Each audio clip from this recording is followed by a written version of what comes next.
کے اس ایک بات کے کہنے پر رخصت ہوئے کہ روح القدس نے یسایہ نبی کی معرفت تمہارے باپ دادا سے خوب کہا کہ اس امت کے پاس جا کر کہہ کہ تم کانوں سے سنو گے اور ہرگز نہ سمجھو گے، اور اپنی آنکھوں سے دیکھو گے اور ہرگز معلوم نہ کرو گے، کیونکہ اس امت کے دل پر چربی چھا گئی ہے اور وہ کانوں سے اونچا سنتے ہیں اور انہوں نے اپنی آنکھیں بند کر لی ہیں، کہیں ایسا نہ ہو کہ آنکھوں سے معلوم کریں اور کانوں سے سنیں اور دل سے سمجھیں اور رجوع لائیں اور میں انہیں شفا بخشوں۔ اب یہاں پر ہم دیکھتے ہیں پالوس رسول کے مطابق پالوس کیا کہتا ہے 25 آیت میں، روح القدس نے یسایہ نبی کی معرفت تمہارے باپ دادا سے خوب کہا۔ کس نے؟ روح القدس نے۔ اور جب ہم نے یسایہ کی کتاب اس کے 6 باب میں سے پڑھا تو اس نے کیا کہا کہ کس نے اس سے فرمایا؟ میں بھی ان باتوں کو سمجھنے میں آپ کو دشواری ہو سکتی ہے، لیکن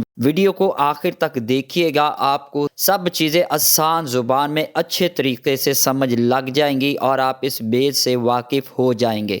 جب آپ یسایہ کی کتاب 6 باب کی 8 آیت کو پڑھتے ہیں تو لکھا ہے کہ اس وقت میں نے خداوند کی آواز سنی۔ یہاں پر یسایہ کیا کہہ رہا ہے؟ اس نے خداوند کی یا رب الافواج کی آواز سنی، اور پالوس کے مطابق کیا ہے کہ وہ روح القدس جو ہے وہ یسایہ سے بات کر رہا تھا۔ اب یہ دونوں چیزیں آپ کو ذہن میں رکھنی ہے۔ آگے جیسے ہم جو ہے وہ ویڈیو کو جو ہے وہ کنٹینیو کرتے ہیں، آپ جو ہے وہ ساری چیزوں کو یاد رکھیے گا، کیونکہ یہ بیت جو ہے وہ آپ کی زندگی کو تبدیل کرنے والا ہے۔ جب آپ یسایہ کی کتاب 6 باب کو پڑھیں گے تو اس کی پہلی آیت میں لکھا ہے کہ کیا ہوا کہ میں نے ایک اونچے تخت پر بیٹھے ہوئے ایک شخص کو دیکھا، یعنی خداوند کو دیکھا۔ جب اس شخص کو اس نے دیکھا، اس ہستی کو دیکھا، تو وہ رب الافواج تھا، اور اس نے جو ہے وہ یسایہ کو حکم دیا کہ بنی اسرائیل سے یہ کہہ، کون سی 9 اور 10 آیت۔ اب ہم دیکھتے ہیں کہ یسایہ کو جو ہے وہ کہتا ہے کہ رب الافواج حکم دیتا ہے۔ پالوس یہ کہتا ہے یسایہ کو روح القدس جو ہے وہ حکم دیتا ہے۔ تو یہ دونوں ٹھیک ہے، لیکن جو ہم مین بات جو ہے وہ مس کر دیتے ہیں اس پر ابھی ہم غور کریں گے، جو اس مسٹری کو جو ہے وہ بڑی آسانی سے سالو کر دے گی۔ اس کا جواب جو ہے وہ یسایہ کی کتاب 6 باب کی 8 آیت میں لکھا ہے، اس وقت میں نے خداوند کی آواز سنی جس نے فرمایا میں کس کو بھیجوں اور ہماری طرف سے کون جائے گا؟ گو فار اس۔ یہ جو اس کا ورڈ استعمال ہوا ہے دراصل یہی راز ہے، یہی جو ہے وہ تثلیث کا بھید ہے، یہی ٹرینٹی کا بھید ہے۔ اس سے ہمیں یہ پتہ چلتا ہے کہ یسایہ سے جو بات کر رہا تھا وہ خدا تھا، خدا باپ تھا، خدا بیٹا، روح القدس تھا، یعنی کہ 3 تھے لیکن 3 میں 1 تھا۔ اور اگر آپ تثلیث کے بارے میں جانتے ہیں تو اس کا سیم آسان مطلب یہی ہے کہ 3 میں 1 اور 1 میں 3۔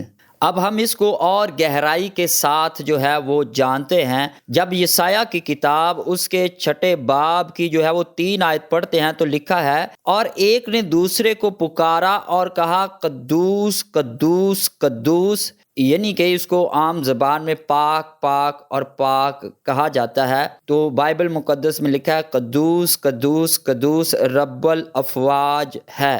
کیا یہ محض ایک اتفاق ہے کہ سرافیم جو ہے وہ پاک پاک اور پاک جو ہے وہ کہہ رہے ہیں؟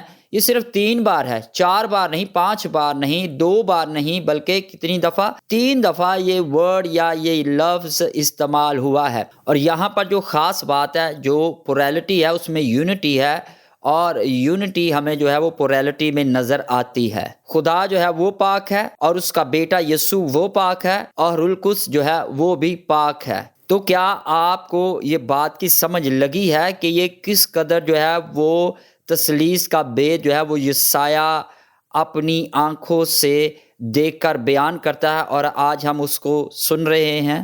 ہم دیکھتے ہیں کہ یسایہ نے خدا کی آواز سنی تو اس نے براہ راست خدا کو بات کرتے نہیں سنا، بلکہ خدا کی روح کے ذریعے خدا کی خدائی کا اظہار ہوا۔ اس کا مطلب یہ ہے کہ خدا کی آواز ہمیشہ انسانوں تک روح القدس کے ذریعے پہنچتی ہے، اور خدا جو ہے وہ ڈائریکٹ جو ہے وہ انسانوں کے ساتھ بات نہیں کرتا۔ آخر میں ایک اور بات ہے جو آپ نے ہمیشہ نظر انداز کی ہے. غور کریں کہ اصل میں کس نے بات کی. یسایہ نے یہ نہیں کہا پھر میں نے خدا کو کہتے سنا، بلکہ اس نے کہا میں نے خداوند کی آواز سنی. اور وہ کہہ رہا ہے کہ آواز بول رہی تھی اور دوسری جگہوں پر اسے کلام کہا گیا ہے، اور یہی وہ آواز تھی جو بول رہی تھی، کیونکہ یہ کلام خدا کی ذات کو ظاہر کرتا ہے. چیزوں کو تھوڑا گہرائی کے ساتھ سوچے. یسایہ کی کتاب 6 باب کی 8 آیت میں لکھا ہے، اس وقت میں نے خداوند کی آواز سنی. کیا؟ خداوند کی آواز سنی. Voice of the lord. آسان لفظوں میں یہ ہے کہ خدا کی آواز نے کہا. یہ میں بھی شاید آپ کو سمجھنے میں تھوڑی سی مشکل ہو. تو یہی تو بھید ہے اس چیز کا، یہی تو ریولیشن ہے کہ خدا ڈائریکٹ نہیں بات کر رہا، بلکہ یہاں پر وہ کہتا ہے کہ میں نے خداوند کی آواز سنی. خدا کی آواز کی بات ہو رہی ہے، تو اس کو جو ہے وہ ورڈ یا کلام کہا گیا ہے. تو آپ نے کیا مس کیا اس میں سے؟ کلام کون ہے؟ خدا کی آواز کیا ہے، یا خدا کا کلام کیا ہے، یا خدا کا ورڈ کیا ہے؟ وہ یسوع ہے. یسوع خدا کی آواز ہے، کیونکہ وہی خدا کے لیے بولتا ہے اور خدا کی شناخت کو ظاہر کرتا ہے، اور وہ خدا کا کلام ہے. کیونکہ اگر خدا اپنے کلام کو نہ بولے تو آپ کبھی بھی نہیں جان پائیں گے کہ خدا کون ہے. کیا آپ نے ان لائنز کو کیچ کیا؟ کیا آپ نے اس بید کو ریسیو کیا؟ کیا آپ اس بید کو سمجھے ہیں؟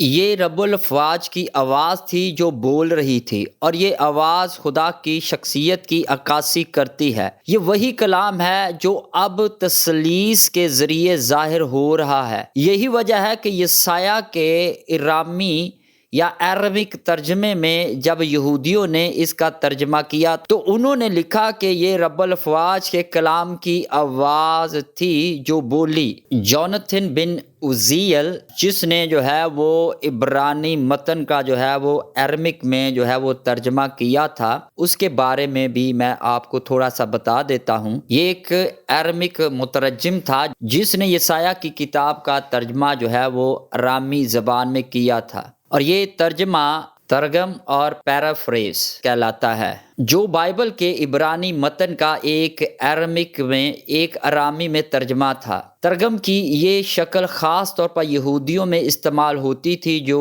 ارامی زبان بولتے تھے. جونتھن کا ترجمہ یسایہ کی کتاب کا ایک اہم تاریخی ترجمہ سمجھا جاتا ہے، اور اس میں یہودیوں کے لیے خاص طور پر بائبل کے پیغامات کو سمجھنے کی سہولت تھی. اس ترجمے میں وہ کئی مقامات پر لفظی اور مفہومی تبدیلیاں کرتے تھے تاکہ ان کے پڑھنے والے بہتر طور پر خدا کی مرضی اور پیغامات کو سمجھ سکیں. اور اس کے ترجمے کے مطابق اس نے لکھا ہے، یہ آواز جو رب الافواج کے لیے بول رہی تھی دراصل کلام کی آواز تھی.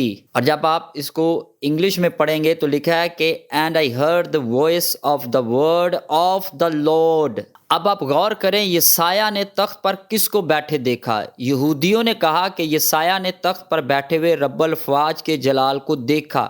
اب میں آپ کو بتانا چاہتا ہوں کہ جو تثلیث کو نہیں مانتے وہ بھی اس حوالے کی تصدیق کرتے ہیں کہ اس میں جو ہے وہ ایک سے زیادہ پرسنالٹیز، ایک سے زیادہ شخصیات کا ذکر ہوا ہے. یہوہ کے جو گواہ ہیں جو تثلیث کو نہیں مانتے وہ بھی پیدائش کی کتاب اور اس کے پہلے باب میں جو ہے وہ اس بات کا دفاع کرتے ہیں کہ خدا نے کلام سے مخاطب ہو کر کہا، یعنی کہ خدا نے یسوع سے مخاطب ہو کر کہا کہ ہم انسان کو اپنی صورت پر بنائیں. وہ تسلیم کرتے ہیں کہ یسوع ہی تھا جس سے پیدائش پہلے باب میں باپ نے بات کی تھی جب خدا نے کلام سے کہا آؤ ہم انسان کو اپنی صورت پر بنائیں. یہاں پر جو ہے وہ یسایہ کی کتاب 6 باب کی 8 آیت کے بارے میں بھی جو ہے وہ یہوہ کے گواہ یہ مانتے ہیں کہ خدا باپ یسوع سے مخاطب تھا. یہ ہے یسایہ کی پیش گوئی تمام انسانوں کے لیے. اور میں آپ کو بتانا چاہتا ہوں کہ تثلیث جو ہے وہ مسیحیت کا مین عنصر ہے، وہ مسیحیت کی جان ہے. اب ہم دیکھتے ہیں یسایہ میں لکھا ہے، میں نے یہوہ یا خداوند کی آواز سنی